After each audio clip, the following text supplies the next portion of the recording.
दर्शकों नमो बुद्धाय जय भीम। मैं हूं सदाशिव गजसे और आप देख रहे लॉर्ड बुद्धा टीवी। दर्शकों आपको मैं बता दूं कि लॉर्ड बुद्धा टीवी का जो बहुत ही एक फेमस प्रोग्राम है मैत्री संवाद। इस मैत्री संवाद में आज के मेहमान हैं जो पुणे शहर से आते हैं, प्रशांत जी जगताप साहब।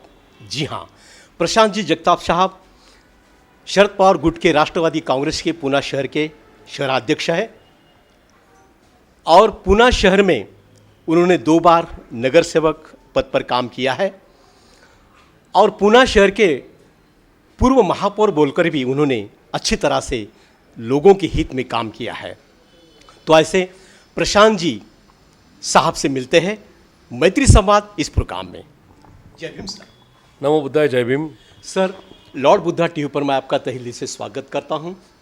आपके कार्य की सराहना करता हूं। जो पुणे शहर बोले तो बहुत बड़ा शहर है ये महाराष्ट्र का, तो इस महाराष्ट्र के पुणे शहर के आप पूर्व महापौर रह चुके हैं और आपके कार्यकाल में पुणे शहर का बहुत ही विकास हुआ है जो लोग उसको जानते हैं। आप परिचय के मोहताज तो नहीं हैं, लेकिन हमारा चैनल पूरे 22 राज्यों में जाता है, तो संक्षिप्त में आपका परिचय दें सर। नमस्कार, मैं प्रशांत जगताप पुणे का एक्स मेयर हूँ। उसी के साथ अभी सिटी प्रेसिडेंट हूँ आदरणीय शरद चंद्र जी पवार साहब के एनसीपी पार्टी का। उसी के साथ गए 27 सालों से पुणे शहर और पूरे पुणे ज़िला में एक्टिवली पॉलिटिकल और सोशल एक्टिविटीज़ में एक्टिवेट हूँ। उसी के साथ पुणे के बारे में मैं कहना चाहूँगा। पुणे सिटी छत्रपति शिवाजी महाराज, छत्रपति संभाजी महाराज, डॉक्टर बाबा साहब अम्बेडकर जी, महात्मा ज्योतिबा फुले, सावित्रीबाई फुले और गांधी जी के कार्य द्वारा जाना जाता है कि तो इन बड़े हस्तियों ने इस शहर में किसी ने जन्म लिया और अपनी नहीं किया जो अपना जो सफ़र है वो भी यहाँ से शुरू किया। और बाबा साहब अम्बेडकर जी हो या नभो साठे हो, महात्मा ज्योतिबा फुले, सावित्रीबाई फुले ने यहाँ से ही देश को एक अलग नारा दिया जिसमें महिलाएं, उसके साथ SC OBC जो घटक हैं जिनको न्याय नहीं मिल रहा था उनको न्याय देने की कोशिश इसमें की, यहाँ से शुरू की। और इस बात का मुझे अभिमान है कि इन बड़े हस्तियों के शहर में मैंने जन्म लिया या मेरी परवरिश हुई और उसके साथ मेरे सामाजिक और राजकीय कार्यों की शुरुआत यहाँ से हुई। और आगे भी इन विचारधाराओं के साथ ही रहने की मेरी कोशिश रहेगी कि तो शाहू फुले अम्बेडकर यही महाराष्ट्र की विचारधारा है। जी। प्रशांत साहब जी, आपने राजनीति में पहला कदम कब रखा था सर? 2000 यानी वैसे तो 97 से मैं पॉलिटिकल एक्टिविटीज़ में नहीं क्या शामिल हूँ। 99 में NCP पार्टी जब बनी उसमें पहले बार मुझे यानी फ्लोर पे काम करने की शुरुआत करने की नहीं क्या यानी मेरा शुरुआत हुई है, मेरा सफ़र वहाँ से तय हुआ। लेकिन 2003 में मैं as a PMT member, Pune municipal corporation की ट्रांसपोर्ट कमेटी है उसमें काम करने का मुझे मौका मिला। फिर 2007 में मेरे माताजी यहाँ से पार्षद यानी कॉरपोरेटर करके चुन की गई। 2012 में मैं खुद यहाँ से पार्षद यानी कॉरपोरेटर बना। 2012 से PMPL का डायरेक्टर हो या फिर स्मार्ट सिटी का डायरेक्टर हो या फिर PMRD SRA का डायरेक्टर हो, ये काम करने का मुझे अनुभव मिला। 2016-17 में पुणे शहर का, पुणे सिटी का मेयर बनने का सौभाग्य मुझे मिला। 2019 में और बाद में 2021 में मुझे पुणे सिटी NCP का प्रेसिडेंटशिप का काम करने का अनुभव मिला। आज भी मैं पुणे सिटी प्रेसिडेंट करके काम कर रहा हूँ। और इस सिटी में जो गलत हरकतें होती है, जो संविधान के खिलाफ एक्टिविटीज़ होती है, उनके खिलाफ जोरों से टक्कर देने की या उनके साथ रास्ते के ऊपर लड़ाई करने की मेरी आज भी मुहिम चल रही थी, चल रही है और आगे भी चलेगी। जी प्रशांत जी, जब आप नगर सेवक बन चुके थे, यानी 2 टर्म नगर सेवक थे, तब का जो कार्यकाल था तो लोकहितों में ये कार्यकाल कैसा रहा था? बढ़िया रहा। एक था कि डेमोक्रेसी अच्छी चल रही थी, लोकशाही के द्वारा अच्छा काम चल रहा था। तब हमने जब शुरुआत की या हम सत्ता में आए या कॉरपोरेटर बने या मेयर बने, तब तो इस राज्य में और देश भर में पूरे UPA की गवर्नमेंट थी। डॉक्टर मनमोहन सिंह साहब थे, नीचे यहाँ पर स्वर्गीय विलासराव देशमुख से लेके पृथ्वीराज चौहान जी तक जो CM थे, उनका राज चल रहा था। आदरणीय पवार साहब के नेतृत्व में महाराष्ट्र और देश भर में अच्छा काम चल रहा था। डेमोक्रेसी में संविधान के तहत अच्छा काम करने का मौका मिल रहा था। लेकिन गए 5-7 साल की या 10 सालों की बात अलग बन चुकी है। कई तो संविधान बाजू में रखकर जैसे मोदी जी को RSS BJP को ठीक लगे उस विचारधारा के तहत काम चल रहा है और इसीलिए बार बार सभागृह में या रास्ते के ऊपर उतर कर हमें उनके खिलाफ लड़ाई करनी पड़ती है। क्यों तो हम फिर से एक बार कहना चाहेंगे, हम शाहू फुले अम्बेडकर जी की नहीं विचारधारा मानने वाले थे, है और आगे भी रहेंगे। जी जी जी। महापौर बनने के बाद में जो एक अगला स्टेटस होता है आदमी का, तो ये कार्यकाल आपका किस तरह से रहा है, न्याय किस तरह से दिया आपके पूना शहर वासियों को? देखिए, मुझे जो भी पोस्ट मिली उसमें मैंने फुल टाइम जॉब करने का काम किया है। काफ़ी सारे लोग रहते हैं जिनका 100% लोग पॉलिटिकल करियर को टाइम नहीं दे पाते, लेकिन मैंने दिया है। कुछ लोग आधा समय राजनीति के लिए, आधा समय उनके पर्सनल हॉबीज़ या बिजनेस के लिए देते, लेकिन मैंने फुल टाइम जॉब किया है और इस सिटी के लिए, स्टेट के लिए जो बन पड़े वो करने की कोशिश की। देश की विचारधारा जीवित रखने के लिए कामकाज किया। पुणे में, महाराष्ट्र में एक हिस्ट्री बनी है कि मैं मेयर था तभी मेरा मोदी जी से, तब के चीफ मिनिस्टर फडणवीस जी से काफ़ी बवाल हुआ, जिन्होंने इस सिटी की और स्टेट के लोगों की इज्जत रखनी नहीं चाहिए, तो उनके खिलाफ वो लड़ाई भी हुई, जिसमें मीडिया ने भी काफ़ी एक्सपोजर दिया। और मुझे इस बात की कायम खुशी रहेगी, इस बात की हमेशा खुशी रहेगी कि मैंने मेरे विचारधाराओं के साथ कभी कॉम्प्रोमाइज़ नहीं किया। जी जी जी। प्रशांत साहब जी, यहाँ पर शनिवारवाड़े के बाजू में महात्मा फुले, सावित्रीबाई फुले ने जो स्कूल खड़ा किया था, जो सावित्रीबाई फुले के नाम से पहचाना जाता है, पूरे देश में इस स्कूल का नाम है, तो आपके कार्यकाल में इस विषय को कुछ छेड़ा था क्या आपने? हाँ ज़रूर, उसका कारण एक तो मैं मेयर था तब, मैंने प्राइम मिनिस्टर जब पुणे में आए थे मोदी जी, तब एक तो महात्मा ज्योतिबा फुले और सावित्रीबाई फुले जी को भारत रत्न दिया जाए, ये मेरी फरमाइश है, मेरी मांग या मेरा निवेदन मैंने उनके सामने रखा था। उसी के साथ भिड़े स्कूल, जहाँ पर नहीं क्या महात्मा ज्योतिबा फुले और क्रांति ज्योति सावित्रीबाई फुले ने इस शहर की, इस देश की पहली स्कूल शुरू की थी बेटियों के लिए, या जो ओल्ड एज की या जिनकी शादी हो चुकी है, ऐसी जो नहीं क्या वुमेन्स है, उनके लिए चालू की थी। वो बाद में टूटी थी। वो स्कूल वापस बनाने के लिए मैंने प्रयास किया था, लेकिन कोर्ट मैटर था, इस वजह से उसमें ज़्यादा कुछ आगे हो नहीं पाया। लेकिन इस बात की खुशी है कि हमारी जो लड़ाई या जो हमारी जंग थी, उसमें हमें अभी कामयाबी मिली और वहाँ का काम अभी शुरू हुआ है। बहुजन हित के समाज के लिए आपने बहुत सारा काम किया, जैसे कि धार्मिक स्थलों का जो काम होता है, जैसे कि बुद्ध विहार होते हैं और बहुजन समाज के मंदिर होते हैं, इनके लिए कुछ ना आपने प्रयास किया है क्या? 100% किया है। मेरे पूरे 27 साल के टेन्योर में जब सत्ता में हम थे, आज तो म्यूनिसिपल कॉरपोरेशन जीवित नहीं है, उसका कारण है आज तो एडमिनिस्ट्रेटर काम कर रहा है, लेकिन जब मुझे मौका मिला तब हमने बौद्ध गृह हो, बौद्ध विहार हो, उसी के साथ समाज मंदिर हो, उनको बजट देने का काम रहेगा, उसकी मरम्मत करने का काम रहेगा, उसी के साथ उसमें कोई इनलीगल एक्टिविटीज़ होती रहेंगी, जो काफ़ी जगह माफिया राज होता है और वो लोग उसका ताबा ले लेते, तो उसको बाहर निकालने की कोशिश हमने की है। उसी के साथ मेरे यानी इस सिटी में छोटे मोटे स्लम एरिया भी है, और मैं जब मेयर बना तब डॉक्टर बाबा साहब अम्बेडकर जी की 125वीं जयंती उस साल थी। और मुझे इस बात की, यानी मैं जब भी कभी मेरी बायोग्राफी लिखूंगा तो उसमें मैं इस बात का, मुझे हमेशा वो सुनहरी याद रहेगी कि हमने पूरा साल जयंती साल करके वहाँ उस टाइम मनाया था।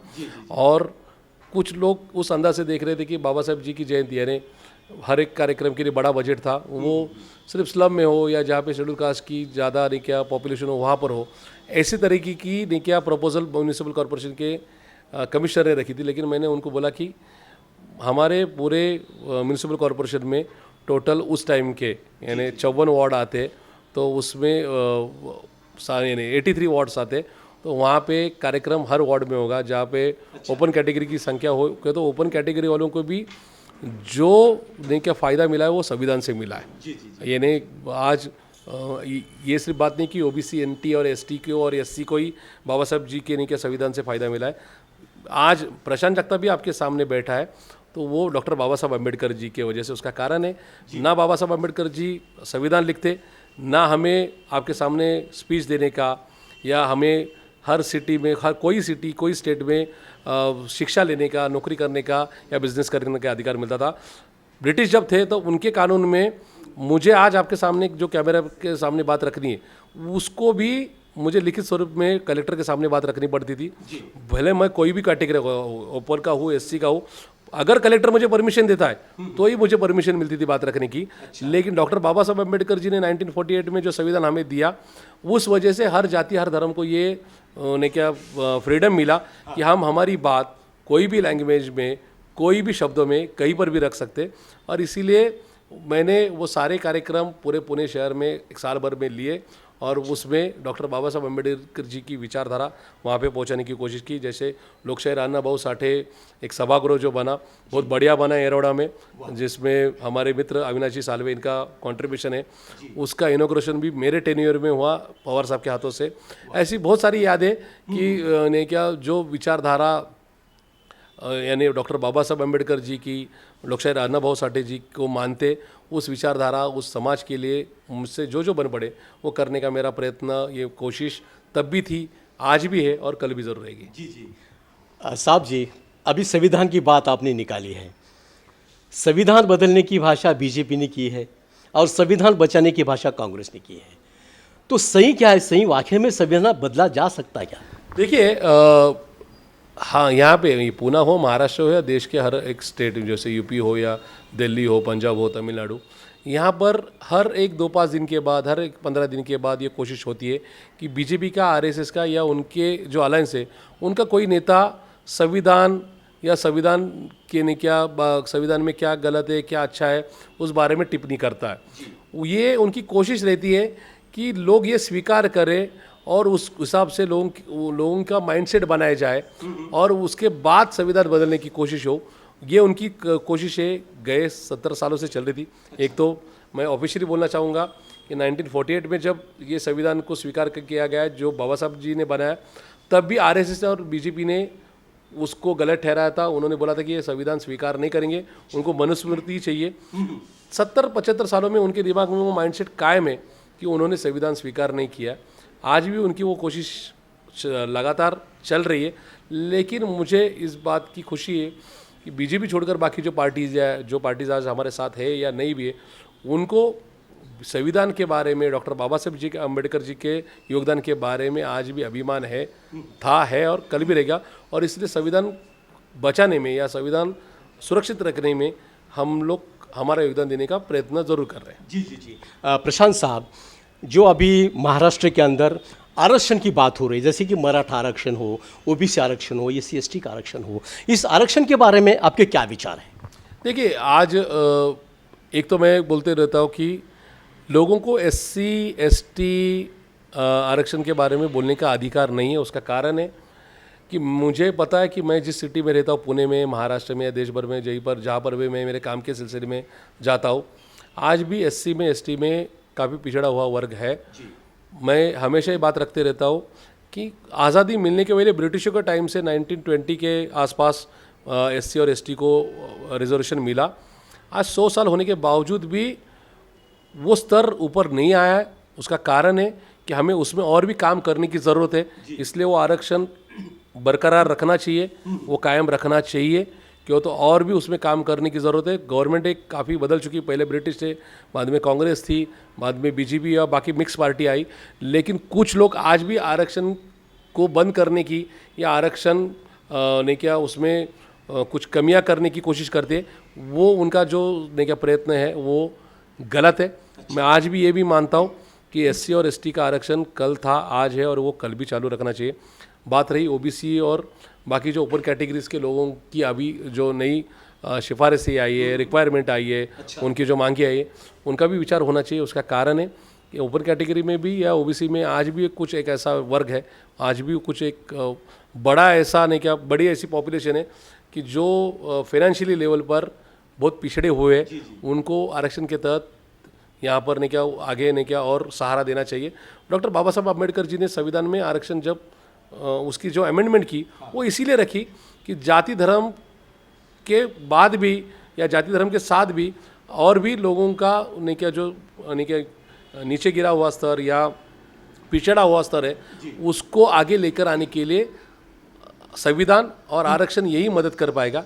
इसीलिए आरक्षण के मामले में जो पहले से जो ने क्या अमेंडमेंट हुई है, उसके साथ भी मैं हूँ और उसके आगे जिनकी नई रिक्वायरमेंट है उनका भी विचार होना चाहिए। ये मेरा पर्सनल मत ज़रूर है। जी जी। जगताप साहब, बाबा साहब ने एक जगह पर कहा है कि मैं सबसे पहले भारतीय हूँ और अंत में भी भारतीय हूँ। ये हर भारतीय की अगर भाषा होती है तो कुछ दिक्कत हो सकती है क्या? 100% बाबा साहब के विचार से मैं सहमत हूँ कि तो मैं और आपकी मेरी जाति या धर्म कुछ भी रहे, लेकिन पहले हम भारतीय थे, है और आगे भी रहेंगे। तो बाबा साहब की ये विचारधारा अगर हर जाति धर्म का, खास करके बीजेपी आरएसएस की विचारधारा वाले लोग अगर स्वीकार करेंगे तो मुझे ऐसे लगता है कि जो विभिन्न जातियों के ऊपर अत्याचार होते वो सारे खत्म हो जाएंगे। ये विचारधारा जो 1947 में लेने की ज़रूरत थी, वो यानी 100% लोगों ने लेने की ज़रूरत थी, वो आज भी है, ऐसे मुझे लगता है। जगताप साहब, राष्ट्रवादी कांग्रेस पार्टी यानी शरद पवार पार्टी जो है, इसके आप पूना के शहराध्यक्ष हैं, तो इस शहराध्यक्ष बोलकर पार्टी का काम किस तरह से करते हैं आप? इसको किस तरह से न्याय देते हैं आप? देखिए, फुल टाइम जॉब है। मैं तो कोशिश करता हूँ कि पुणे तो मेट्रोपॉलिटन सिटी बन रहा है, कॉस्मोपॉलिटन सिटी है। इस शहर में कोई एक जाति का प्रभाव नहीं, भारत के हर स्टेट के लोग यहाँ पर रहते, हर जाति धर्म के लोग यहाँ पर रहते, हर लैंग्वेज बोलने वाला आदमी यहाँ पर रहता है। और इस शहर में इसलिए हमें हर स्तर पर काम करने का हमारा प्रयत्न रहता है। वो कोशिश हमारी कल थी, आज भी और कल भी रहेगी। खास करके गए 10 सालों में जो अलग राजनीति आई, जो जाति और धर्म को बांटने की कोशिश कर रही है, उसके खिलाफ हमारी जंग है। मुझे इस बात की बेहद खुशी है, इस बात का कायम अभिमान रहेगा कि गए 1.25 साल पहले एक ऐसा मौका आया था, गलत मौका आया था, जिसमें मेरी ये टेस्ट थी कि मैं कहाँ पर रहूँ। लेकिन मैंने पवार साहब के साथ निभाने का, यानी मेरा जो प्रयास था वो हमने कायम रखा। मैं आज भी आदरणीय शरद पवार साहब के साथ हूँ, जो बीजेपी या आरएसएस की जातिवादी धर्मवादी उनके खिलाफ वाली ने क्या राजनीति करते, क्यों तो पवार साहब का ये मानना है कि ये पूना, महाराष्ट्र और देश हर जाति और धर्म का है, जो बीजेपी उसके यानी विपरीत या उसके अगेंस्ट काम करती है। और तब भी ये मौका था कि अगर मैं सत्ता वाली पार्टी में जाऊँ तो कोई सत्ता वाली पोस्ट मिलेगी, लेकिन तब भी हमने विपक्ष में रहने का प्रयास किया, यानी फैसला लिया, और आज हम लोग पवार साहब के साथ हैं। इस सिटी में कभी कम्युनल राइट्स ना हो, इस सिटी में कोई एक जाति धर्म के ही नेतृत्व की ज़रूरत है, ऐसी विचारधारा आगे ना आए, ये हमारी आगे कोशिश ज़रूर रहेगी। जी जी। आने वाली विधानसभा है, इस विधानसभा के मैदान में आप उतरने वाले हैं क्या? हड़पसर असेंबली मेरी कॉन्स्टिट्यूंसी है, उसमें मैंने मेरी उम्मीदवारी की बात रखी है। मुझे इस बात की गारंटी है कि आदरणीय पवार साहब, आदरणीय सुप्रिया सुले, हमारे डॉक्टर अमोल कॉलेज और आदरणीय जयंत पटेल साहब मेरी उम्मीदवारी की या मेरी पेशकश की ज़रूर वहाँ पे सराहना करेंगे। वो उसको मेरी उम्मीदवारी का विचार यानी फैसला भी ज़रूर करेंगे, और असेंबली में चुनकर यानी इलेक्ट होकर इस सिटी की, इस स्टेट की और इस देश की सेवा करने का मेरा ज़रूर प्रयत्न रहेगा। उसमें मेरी ज़रूर कोशिश रहेंगी। इसके द्वारा डॉक्टर बाबा साहब अम्बेडकर जी की और खास करके शाहू फुले अम्बेडकर जी की विचारधारा आगे लेकर जाने का मेरा प्रयास रहेगा। अगर समझो पार्टी ने टिकट दिया आपको, तो कौन से मुद्दे लेकर जनता के दरबार में जाओगे आप? खूब सारे मुद्दे, जिसमें पुणे की लोकल बात करने चाहूँगा तो आज यहाँ पर ट्रैफिक जाम की समस्या है, पानी की दिक्कतें हैं। उसी के साथ गए 10 सालों में पुणे का नहीं क्या, जो पहले का जो माहौल था, जो पूना एजुकेशनल हब करके माना जाता है, आज उसके अगेंस्ट यानी यहाँ पे कोयता गैंग आई है, उसी के साथ ड्रग्स रैकेट बढ़ रहे, वो रोकने की, वो ख़त्म करने की कोशिश हमारी रहेंगी। हम लोगों में जाकर बोलेंगे कि हम आपकी ट्रैफिक जाम की समस्या छुड़ाएंगे, हम उसके आपका जो यहाँ का पानी की जो दिक्कत है वो हम क्लियर करवाएंगे।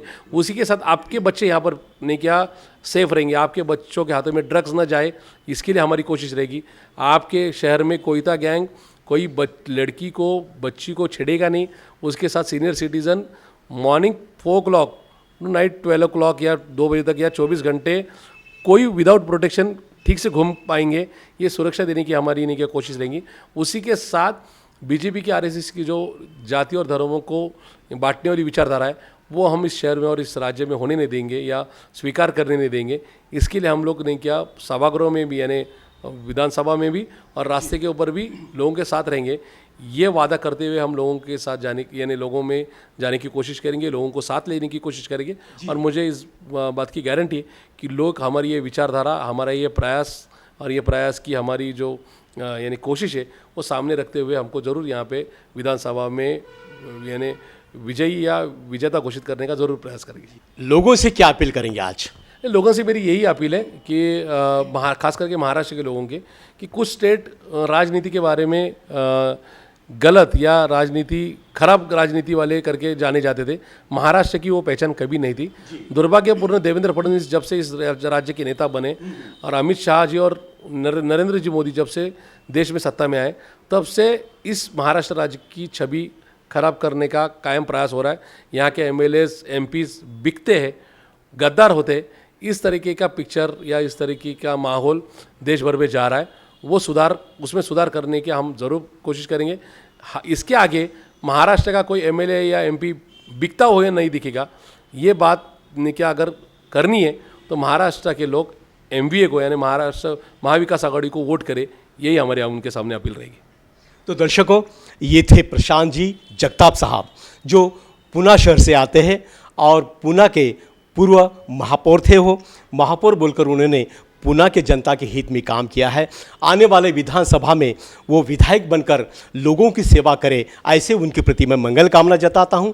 और समय को देखते हुए मैं मेरी बातों को यहाँ पर विराम देता हूं। फिर मिलते हैं मैत्री संवाद इस प्रोग्राम में किसी नए मेहमान के साथ। तब तक के लिए नमो बुद्धाय, जय भीम।